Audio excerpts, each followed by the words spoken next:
चलिए आज हम लोग पढ़ेंगे क्या, भारत को कितने भागों में बांटा गया। भारत को प्राकृतिक संरचना के आधार पर कितने भागों में बांटा गया। भारत को प्राकृतिक संरचना के आधार पर 5 भागों में बांटा गया। पहला है उत्तर का पर्वतीय भाग, दूसरा है उत्तर का विशाल मैदान, और तीसरा है थार का मरुस्थल, चौथा है दक्षिण का पठार, और पांचवा है तटीय मैदान एवं द्वीप समूह। देखिए पहला क्या है, उत्तर का पर्वतीय भाग, दूसरा है उत्तर का विशाल मैदान, तीसरा थार का मरुस्थल, चौथा दक्षिण का पठारी भाग, और पांचवा है तटीय मैदान एवं द्वीप समूह।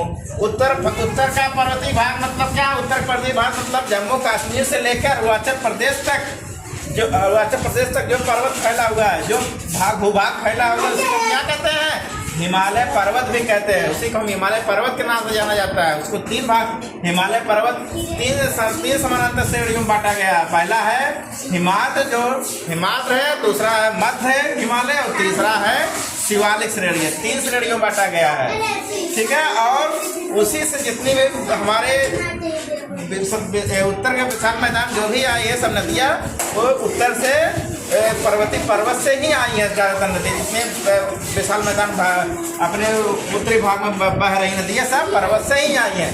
दूसरा है उत्तर का विशाल मैदान। उत्तर का विशाल मैदान ये है उत्तर पर्वत से जो नदियाँ आई हैं दक्षिण की तरफ, और दक्षिणी पठार से जो नदियाँ आई हैं उत्तर की तरफ, उसके द्वारा जो मिट्टी लाई गई है, जो मैदान बना है जलोढ़ मिट्टी द्वारा, उसी को हम बोलते हैं उत्तर का विशाल मैदान। इसमें गंगा, यमुना, दामोदर, चंबल नदी, सब कृष्णा नदी, सब नदियाँ हमारे क्या विशाल मैदान में आई हैं।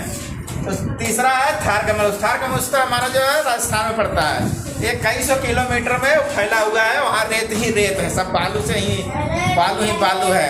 वहाँ पे केवल एक ही मात्र साधन है क्या, ऊँट को वहाँ पे हम रेगिस्तान का जहाज भी कहते हैं। इसीलिए हमें मरुस्थल में क्या, थार मरुस्थल क्या है, एक मात्र साधन है ऊँट, इसीलिए क्या कहते हैं वहाँ पे रेगिस्तान का जहाज कहते हैं ऊँट को। और चौथा है दक्षिण का पठारी भाग। पठारी से पर्वत या पठारी क्या अंतर है। पर्वत क्या होता है, वो पर्वत जो होता है वो ऊपर उठा हुआ भाग होता है, नुकीला होता है, और पठार जो होता है जमीन से ऊपर कुछ उठा हुआ होता है, लेकिन वो सपाट होता है, उसको सपाट होता है। तो उसको हम बोलते हैं क्या, जैसे अगर इस तरीके से है ये, देखिए तुम इस तरीके से अगर है ये, तो ये हमारा क्या हो गया, यहाँ देखो ये है हमारा पर्वत, और पठार क्या है, ऐसे उठा रहेगा ऐसे रहेगा। ये देखिए ये सपाट मैदान है, इसी सपाट मैदान को हम पठार, और इस नुकीले भाग को